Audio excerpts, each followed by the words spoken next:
warahmatullahi wabarakatuh. Nami kula Dewi Maulida saking kelas 12 IPS 3.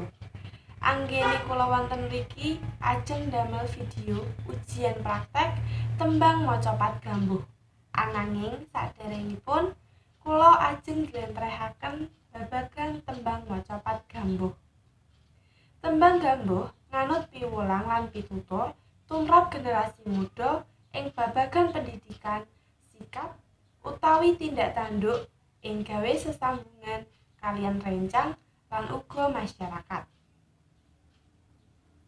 Watak gambuh yaiku sumana utawi grapiak marang sapa wae, sumadulur utawi rasa paseduluran, mulang lan uga pitutur. Wajibe murid iku kudu tansah mitumring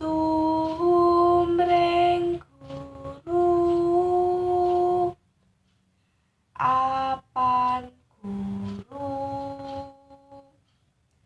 tansah mulang bener becik, sing sapa ora mituhu